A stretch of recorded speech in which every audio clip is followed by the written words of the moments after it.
tendo entrado no templo, começou a expulsar aqueles que aí vendiam e compravam. Derrubou as mesas dos cambistas e os assentos dos que vendiam pão. Não permitiu que ninguém transportasse nenhum utensílio pelo templo. Continua. O professor. Ele os instruiu também, dizendo-lhes: não está escrito, minha casa será chamada casa de orações por todas as nações? E todavia fizestes dela um covil de ladrões, o que os príncipes dos sacerdotes, tendo ouvido, procuraram meio de perdê-lo, porque eles o temiam, visto que todo o povo estava arrebatado em admiração por sua doutrina. São Marcos.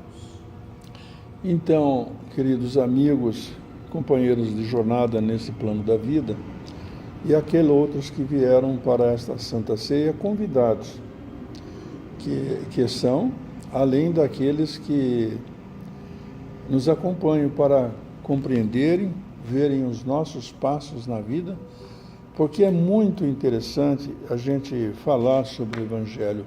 É uma docilidade, né? A gente quando começa a falar, começa a se envolver nas energias positivas, nos ensinamentos de Jesus.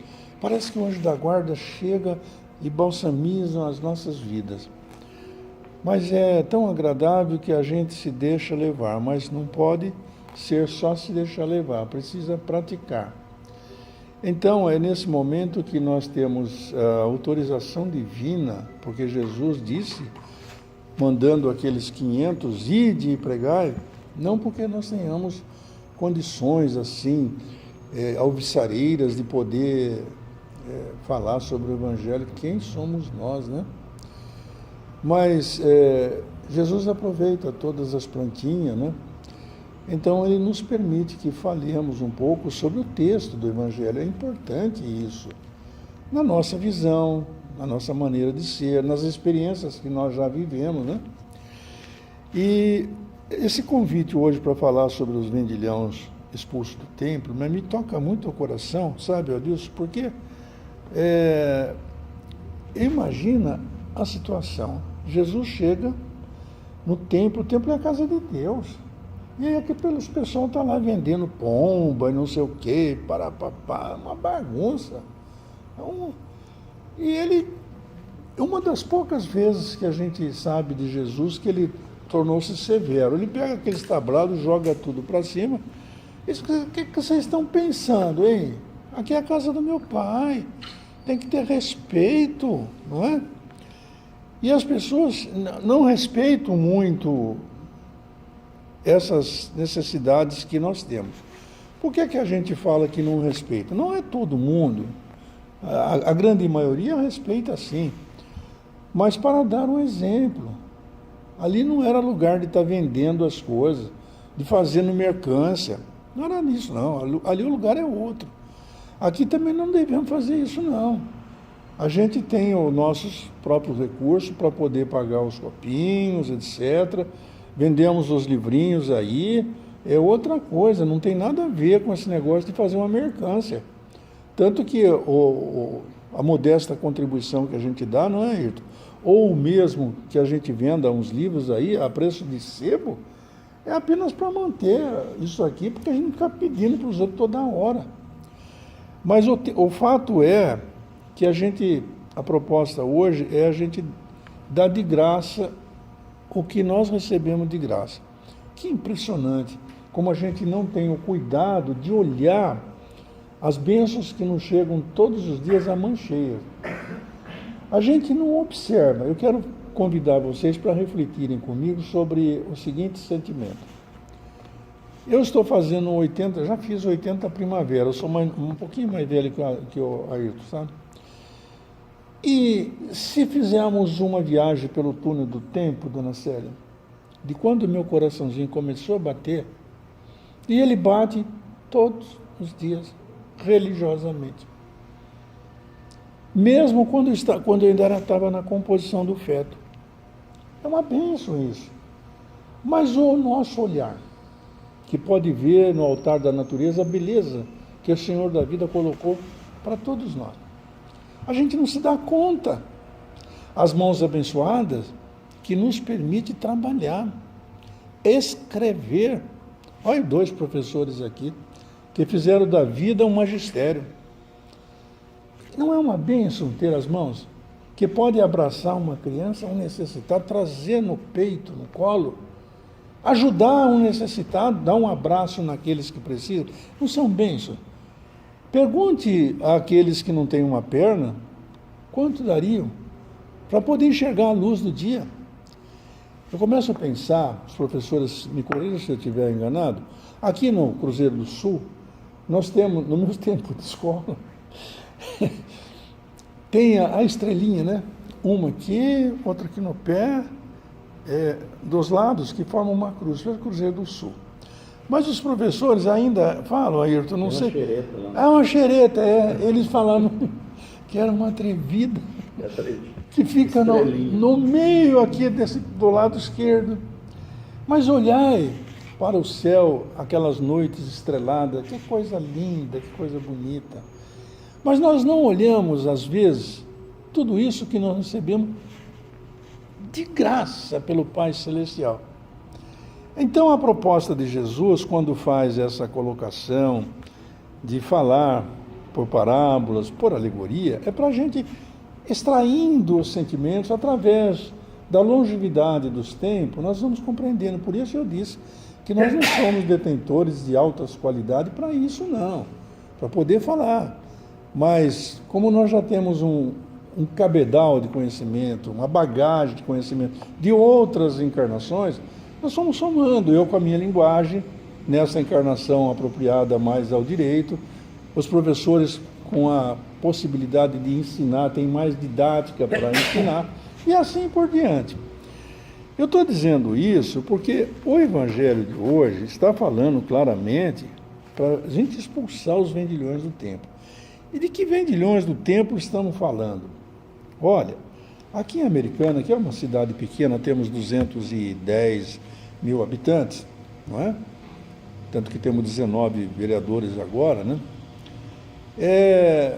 A gente ainda encontra, via de regra, nos postes, aqueles cartazes. A gente faz o trabalho, desfaz namoro, casamento, acerta não sei o quê. Não faz isso. Leio carta, buzo, tarô. Nos muros. São os vendilhões que estão vendendo aquilo que Deus deu. Até mesmo, impressionante, mas até mesmo, Adilson, as qualidades que nós temos inata desde a nossa criação, que são os poderes de sermos médium, que ouvimos certas informações que os Espíritos nos dão. Claro que alguns de nós estão mais estudados, são mais sensíveis, e outros, de vez em quando, é só o médium intuitivo, que percebe o que está passando ao seu lado. Mas é uma bênção que Deus nos deu. Que negócio de vender? A nossa religião, por exemplo, aqui, eu sou egresso do catolicismo, nesta encarnação, mas a colonização do Brasil, e depois com aquele negócio da escravatura, etc., acabou se firmando na religião afro, né? Então, o que acontece? Aí nós temos a santa não sei o quê, a santa não sei o quê, ou da igreja, mas o fato é que a igreja também passa a sacolinha, passa a bandejinha. E nós não podemos vender as graças que Deus nos deu. É esse o ponto que nos deve chamar a atenção aqui no Evangelho de São Marcos. Eles vieram em seguida a Jerusalém, e Jesus, tendo entrado no templo, começou a expulsar aqueles. Agora eu pergunto, nós estamos expulsando de nossas vidas esses interesses escusos que nós temos? Tudo na vida parece que gira em torno do dinheiro. Está tudo bem, nós precisamos do dinheiro, é necessário para a nossa vida, para nós nos mantermos, é a economia moderna, é isso, tudo bem.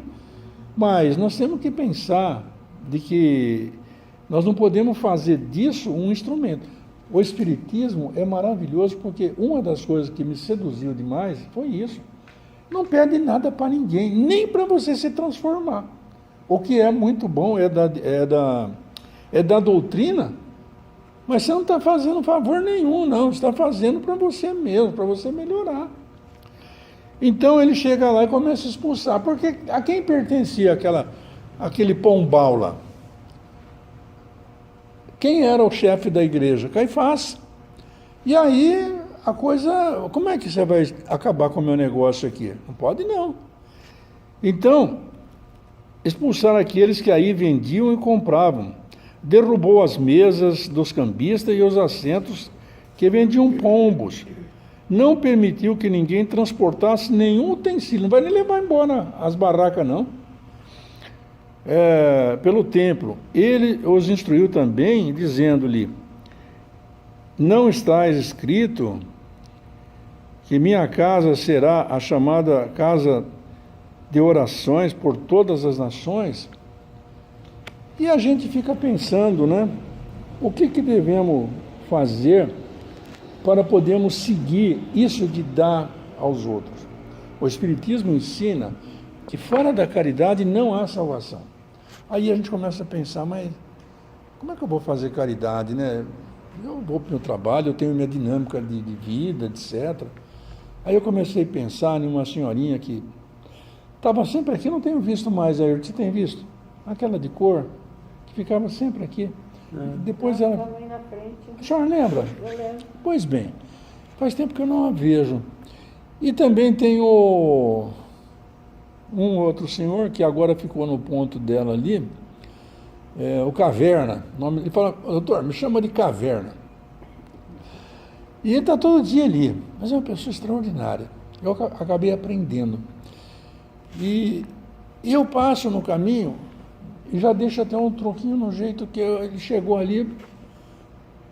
E a semana foi curioso. Acho que foi segunda-feira ou terça, não sei. Eu fui o primeiro freguês dele. Ele chegou para mim, sorriu, falou: ei, doutor, hoje o senhor foi o primeiro que eu consegui receber. Vai ser um dia muito feliz. Eu falei: nossa. Mas veja, é caridade isso, não é o quanto. O quanto é importante, claro, que você tem bastante, pode dar bastante. Mas o importante é nós lembrarmos que Jesus, olhando aquela viúva na praça, para pôr o seu trocado no gasofilaço, Jesus disse, chamando os apóstolos, disse: olha, aquela velhinha lá deu mais do que toda esta assembleia junto. E por quê? Ela deu um pedacinho só. Porque ela deu daquilo que pode até lhe fazer falta. Os outros, é claro, você está com a burra cheia, então tudo bem, pode dar. Você vira até pródigo nessa hora. Porque há uma diferença entre o pródigo e o previdente importante. O pródigo é aquele que pega o dinheiro e esbanja. Compra 10, compra... Deus céu, compra 20. Eu estou falando porque até ontem eu era assim. Eu ia comprar essas canetinhas Bic, compra 10. Eu não ia usar. Aí meu filho falou: pai, esse aqui que é bom. Eu descobri um ponto, não sei o que é grossinho. Falei: essa que eu quero. Então, a gente não pode ser assim. Não é porque eu tenho dinheiro que eu preciso gastar. Aí está o previdente. O previdente é aquele que pensa no amanhã, para que ele não passe necessidade e não seja mais um a esmolar pela rua ou pedindo para o governo uma proteção, não sei o quê. Porque o homem tem a obrigação de trabalhar, ganhar o seu sustento com os seus próprios esforços. Então, veja, é uma forma de fazer caridade que a doutrina ensina. Eu estou dando de graça porque Deus me deu. Deus me deu saúde, me deu os braços, me deu inteligência, me deu condições de trabalhar, de andar, o coração que pulsa, não é? Os braços que podem pegar na ferramenta, pode escrever, pode digitar, pode abraçar. Deus já me deu. Esses talentos maravilhosos que os nossos professores têm aqui são dádivas que Deus já deu. Agora, por que não dá? Mas eu tenho que receber do Estado. Claro, eles precisam viver. Mas ninguém é capaz de dar alguma coisa sem antes não ter recebido do Senhor da vida. Então, veja bem o Evangelho de hoje, nesta visão. Por que Jesus vai, e na realidade, sendo severo? Porque foram poucas, pelo menos que nós saibamos, foram poucas as experiências, que a gente vê Jesus ser severo com o pessoal? Foram poucas. A maioria das coisas que vocês não, nós não sabemos. Eu vou até contar um episódio, peço licença aos mentores, porque isso era dito por Talino, viu? O Talino que me contou isso, meu amigo. Disse que tem uns evangelhos apócrifos. Apócrifo, esse nome bonito, né, professor? É o que não está no calendário, não está no programa, né? Então diz que Jesus ia passando com os seus discípulos por um certo caminho e depois encontrou um enorme buraco, né, dos aluviões, etc. Eu tinha lá um cidadão que estava muito nervoso, xingando todo mundo, né, esbravejando e andando com a mão, tentando subir, e Jesus passou e foi embora. Logo mais à frente ele encontra um mesmo quadro, a mesma sintonia, só que tinha um cidadão lá, rezando, quietinho, pensando na vida. E aí Jesus falou, bom, vamos voltar lá e vamos jogar a corda para aquele moço lá. E vamos, mestre, que conversa? Que conversa é essa? Aquele que estava rezando, estava quietinho, e o senhor deixou ele lá. Agora esse que está falando, até nome feio, e está nervoso, o senhor manda jogar a corda para ele. Ele falou, bom, o problema é o seguinte, esse aí quer sair, o outro não quer, está esperando alguém ajudar. Mas não é verdade? Nós espíritas temos que fazer a nossa obrigação, o nosso dever. O senhor que eu estou contando aí o episódio dessa semana, não é? O Caverna, ele sai de manhã e vai pedir um troco para almoçar, para jantar. Ele mora lá numa casa da prefeitura, num cantinho que fizeram ali perto da Avenida Abdo Najar. Mas ele vai pedir. E o mais importante que o troco, ele pega o dinheiro e compra para os mais necessitados também. Ele não fuma, não bebe. Mas ele precisou sair. Então eu me lembrei que o Ayrton fez há pouco tempo uma palestra para a gente sobre o tema do olhar os lírios e os pássaros do campo. E eu comecei a meditar, falei, é verdade, porque, olha só, eu tenho uns passarinhos em casa, fizeram ninho, etc. Está com 3 filhotinhos lá. E ela está trabalhando de noite, viu, para transitar lá, colocar no biquinho e tal. Eu falei, tá certo, olha aí a palestra do Ayrton. Só que tem o seguinte, ela sai, vai buscar a comida, está na natureza, não está? Ela vai buscar e põe no biquinho dele, até um certo ponto, depois ele vai se virar. Nós temos também que fazer isso. Nós não podemos ir na cartomante, boa tarde, será que vai, pode entrar, será que vai dar certo aquele negócio? Será que eu vou tirar aquela mulher daquele casal para ser ela ser minha esposa? Que conversa é essa? Onde é que nós estamos, gente? Afinal de contas, nós sabemos que Jesus recomendou que vós sois Deus, fazei brilhar a vossa luz. É nesse sentido que eu estou vendo hoje que os vendilhões têm que sair expulsos do templo. Que templo nós estamos falando? Meu templo interior. Eu tenho que expulsar esses pensamentos para ficar com as boas coisas. Professor, por favor. Eu apoio todas as suas palavras. Não vem fazer que nem em Brasília lá, os desembargadores, né, os ministros, tem um relator, né? O relator, eu acompanho o voto do relator. Acompanho o voto do relator. Pronto, assim não precisa falar mais nada. Mas é uma realidade, né? E quando nós lemos aqui esse texto de Jesus, né, é como disse, um daqueles poucos textos em que ele perde a paciência, vamos dizer assim, né? Em outras ocasiões também, ele falou lá com os apóstolos, que eles todos são homens de pouca fé, né? Que não conseguiam fazer isso, tal. Homens de vocês não acreditam nem no que vocês falam, né? Precisa acreditar mais. E quando ele fala isso daqui, de expulsar do templo, os vendilhões, tal, a gente sabe que todas as religiões, digamos assim, todas que existem, que têm suas casas, têm suas igrejas, têm suas mesquitas, têm suas sinagogas, têm seus centros, terreiro de umbanda, candomblé, né, os seus templos evangélicos, seja qual for. Todas precisam de manutenção. Claro, é uma casa como se fosse a nossa casa. Só que nossa casa temos que trabalhar para manter, né? Senão, você não paga nem imposto, a prefeitura vem e toma. Né? Agora, uma casa, por exemplo, como essa daqui, ela tem um dono? Não tem. Não tem. Por quê? Porque foi fundada por um grupo, né? Inicialmente os arrampados, aí foi passando pessoas a pessoas, e hoje tem diretoria que toma conta. Diretoria de ninguém é remunerado, aqui ninguém ganha um centavo para fazer, para trabalhar, para fazer nada, vem, colabora. E como o Dr. Raio bem falou, claro que temos despesas, né? Todos temos energia, calor, ar-condicionado, manutenção, limpeza. Chegar aqui e ver tudo bagunçado, sujo, não dá. Precisa ter organização, como toda e qualquer casa. E isso implica em quê? Implica em ter recursos.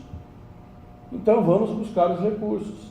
É facultado para os que frequentam aqui serem associados, quem quiser, paga quanto quiser, quando puder. Né? Mas isso também não é suficiente para manter. Então agora tem o bazar ali, mais organizado, tem a cantina de terça-feira, quer dizer, mas são para angariar recursos para manter. Estamos trabalhando. Pizza, né? A gente faz uma pizza, porque também, vocês se lembram como é, antes vocês viram aqui que aqui existia isso aqui e o terreno do lado. Aqui era pelado, era um terreno que tinha com as casinhas no fundo. Aquele terreno era do seu Zé. Eu lembro que era terra, né? Terra, era o terreno, era do peão, tem esse pilar aí, daí para lá tudo terra. E foi em 2017 que começamos. Né? Então, vamos fazer 4 anos, começou em novembro, né? Começou 4 anos. Do lado aqui, Né? tinha uma casinha amarela do lado aqui. Né? Naquela Então, época. A casinha- É verdade, é tinha verdade. uma casinha É verdade. amarela, Antes da grande reforma também. E aí, para fazer isso daí, não, o tamanho que era, o jeito que era, a construção que é, não ficou barato. E nós também não tínhamos todos os recursos. Né? O recurso aparece, você nem sabe como. Deus Mas aí, dá. fomos conseguindo. Era para fazer só o térreo aqui. Aí eu falei assim, mas já está a construção, quando aproveita, arruma um pouco mais e... Aí fui eu que briguei. Eu falei, não. Fazer, vamos subir. Eu tenho essa mania, vamos subir. Estava tudo fora do orçamento na época, doutor.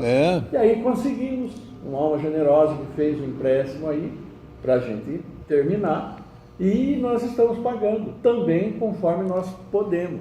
Não, Mas veio de precisa tudo recurso, quanto é lado. né? Sabe uma coisa? Pedi licença para o Ailton, porque eu me lembrei agora, no tema que ele está falando.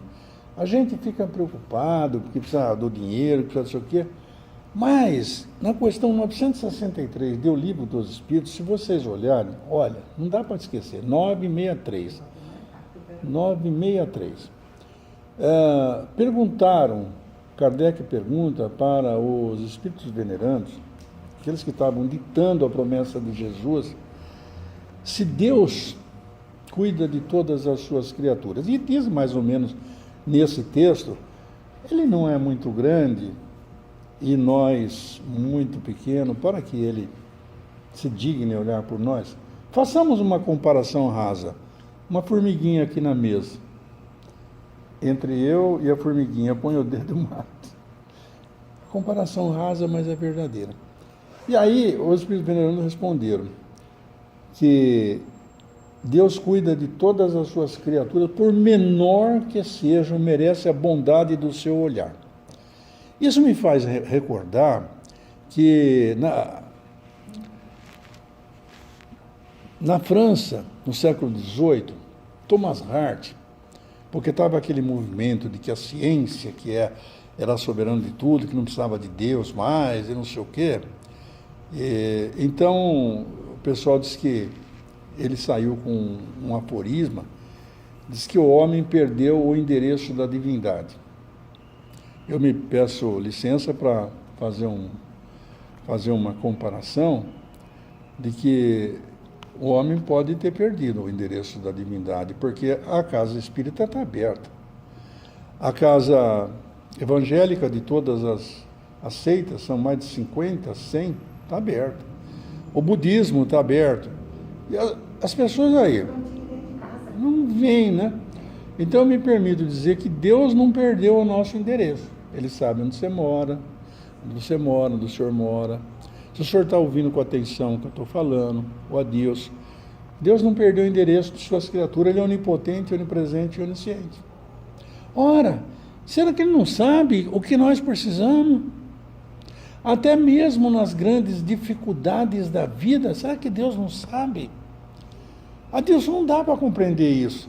Ou você aceita que Deus Todo-Poderoso, Pai de amor, de bondade, de misericórdia, ou aquela questão proposta número 1 do Livro dos Espíritos, né?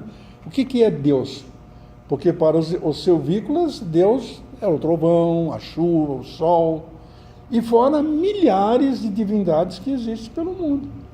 Mas quando perguntaram isso, cumprindo a promessa de Jesus, o que é Deus? Que é Deus? Não o que é.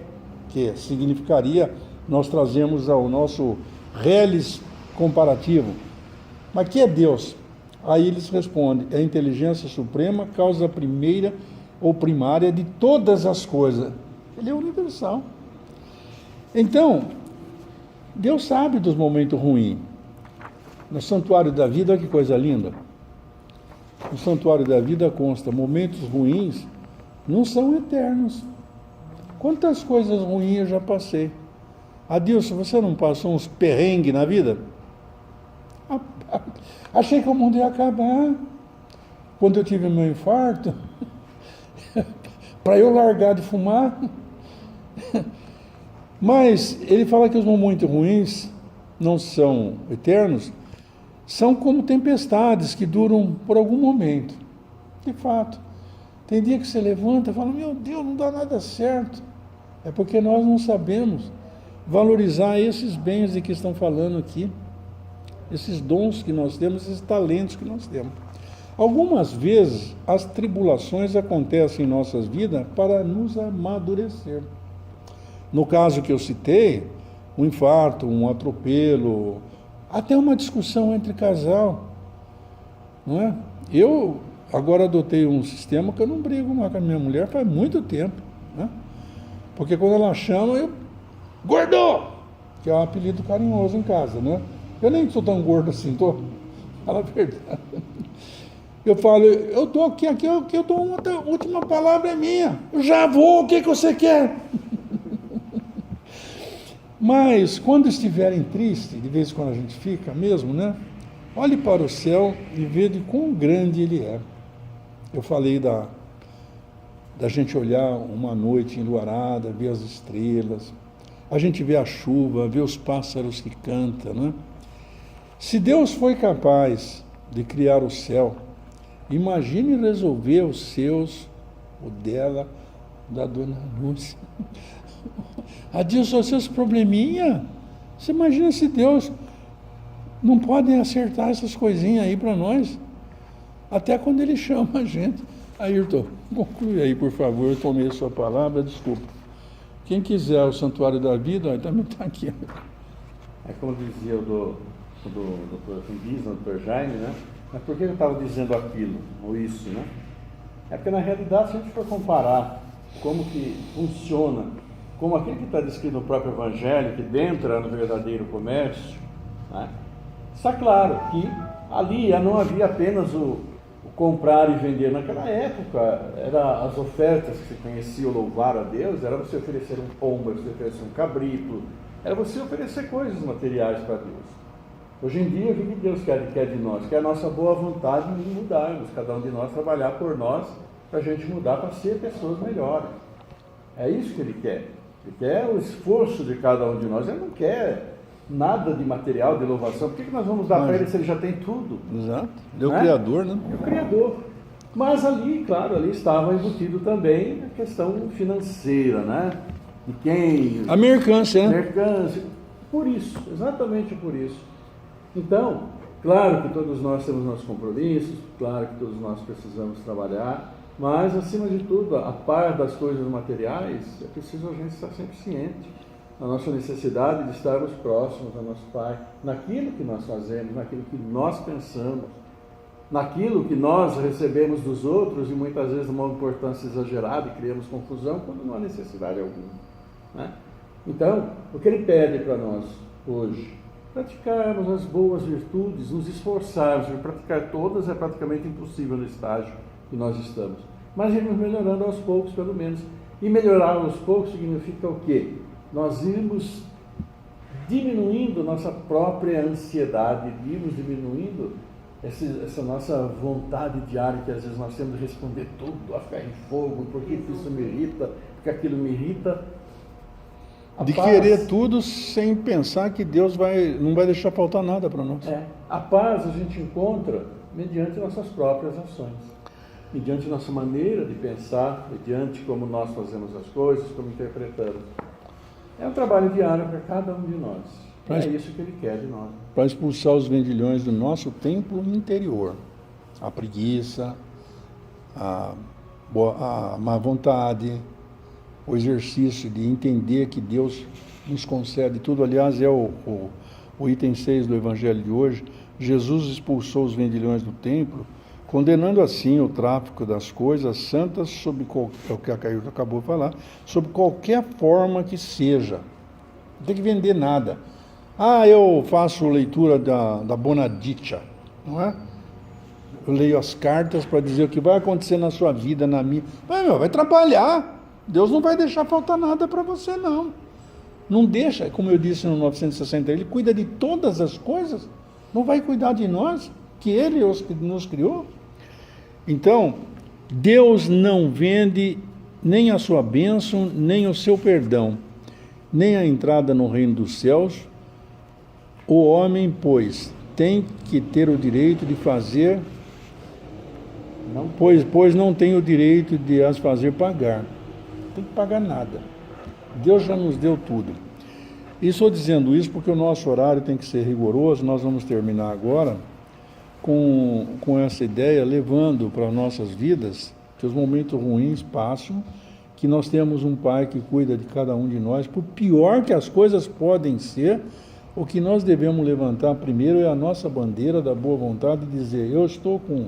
Eu costumo dizer para o Ayrton e para os meus amigos que nós na quinta-feira trabalhamos com Jesus. Hoje a quinta-feira para nós é ótimo, porque Jesus está sempre com a gente, abençoa e não me deixa ficar bravo, porque quando alguém quer brigar comigo, ficar um pouquinho nervoso, fala, eu não posso não, hoje eu vou trabalhar com Jesus, por favor, deixa para amanhã, discutimos amanhã. Desculpa, amigos, vamos fechar os nossos olhos e fazer o nosso pedido, então, ao Senhor da vida, através de Jesus. Cada um de nós, envolvidos por essas palavras que tiveram o condão, o propósito de nos ligarmos a esse momento de esclarecimento, de vida bela, colorida e consentida, vamos, através de Jesus, chegarmos até o Pai, porque ninguém vai ao Pai se não for por Ele, que é o caminho, a verdade e a vida. Uma vez na presença do Senhor do Universo, digamos todos, do sentimento de nossa alma, que nós o amamos de todo o nosso coração, de toda a nossa alma, de todo o nosso espírito. Senhor, muito obrigado, Senhor, por todas as bênçãos, todas as graças que nos faz chegar todos os dias, pela luz do sol que brilha, aquece a terra, pela chuva que cai no relheiro, corre mansinho, repleta e auxilia a lavoura, depois repleta os reservatórios desse líquido precioso, para depois transformar-se no éter, subir ao céu, cair novamente, reverdecendo a terra, para a continuidade da vida bela, colorida e consentida. Ó Senhor, obrigado pela nossa família abençoada. De vez em quando reclamamos, Senhor, que injustiça te fazemos, porque sabemos que a família é exatamente na contextura de que cada um de nós precisa para vencermos as nossas dificuldades. Obrigado, Senhor, pela família. Obrigado por esta casa abençoada de paz e amor, pelos espíritos mentores que aqui trabalham, que edificaram, que ajudam todos nós que adentramos esta porta em busca de paz e de amor.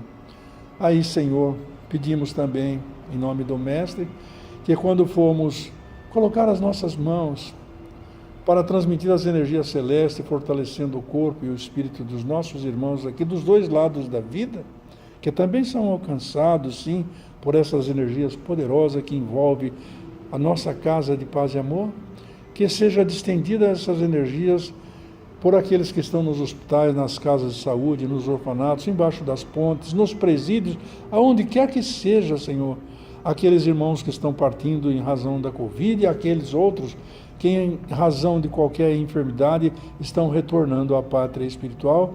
Nós te pedimos, Senhor, que nesse instante eles sejam também alcançados por essas energias distribuídas pelo governador desse planeta, o nosso mestre querido, Jesus de Nazaré. Que o mestre nos abençoe agora e por toda a eternidade.